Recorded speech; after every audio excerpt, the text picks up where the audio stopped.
Hello guys, welcome back to my channel Mamman kiddos. കഴിഞ്ഞ ആഴ്ച ഞാൻ എൻ്റെ സിസ്റ്ററിൻ്റെ വീട്ടിൽ പോയായിരുന്നു. അപ്പോൾ ഈ വീഡിയോ ഞാൻ കുറച്ച് ലേറ്റായിട്ടാണ് അപ്ലോഡ് ചെയ്യുന്നത്.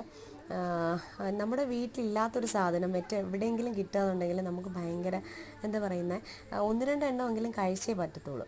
അപ്പോൾ ഞങ്ങളുടെ വീട്ടിൽ റംബൂട്ടാനുണ്ട്, പക്ഷേ അതിലിതുവരെയും കായൊന്നും കിളിച്ചിട്ടില്ല. കുറച്ച് പാഷൻ ഫ്രൂട്ടും അതും ഇതുമൊക്കെ പിള്ളേർക്ക് വേണ്ടിയിട്ട് നട്ടിട്ടുണ്ട്, അതൊക്കെ ഇഷ്ടം പോലെ കിളിച്ചിട്ടുണ്ട്.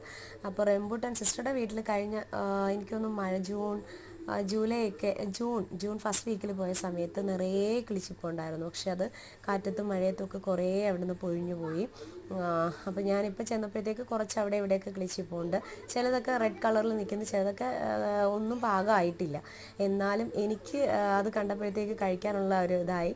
അപ്പോഴത്തേക്ക് ഞാൻ രണ്ടെണ്ണം പിച്ചി കഴിച്ചു. പിന്നെ എൻ്റെ ആശയ്ക്ക് ഭയങ്കര ഇഷ്ടമാണ് റംബൂട്ടാൻ. അപ്പം ഞാൻ ആശയെ വിളിച്ചിട്ടൊന്നും അവനത് കണ്ടപ്പോഴത്തേക്ക് പിന്നെ അതിനകത്തുള്ളതെല്ലാം കഴിച്ചേ പറ്റത്തുള്ളൂ, പച്ചയായാലും വേണ്ടില്ല എന്നായി. അവൻ ഒന്ന് രണ്ടെണ്ണമൊക്കെ പൊട്ടിച്ച് കഴിച്ചു. പിള്ളേർക്ക് ഏറ്റവും കൂടുതൽ നമ്മൾ കൊടുക്കുന്ന വരിക്കയായിരിക്കും. കാരണം വെച്ചാൽ വഴുതി തൊണ്ടയിൽ പോവത്തില്ല. അപ്പോഴത്തെ ആ ഒരു തെറ്റയുടെ മണ്ടയിലോട്ട് കയറി ഇരുന്ന് പിച്ചി കഴിപ്പായി. പച്ചയും പഴുത്തതൊന്നും ഇല്ലാണ്ട് ശരിക്കും പറയാലോ നല്ല മധുരം ഉണ്ടായിരുന്നു.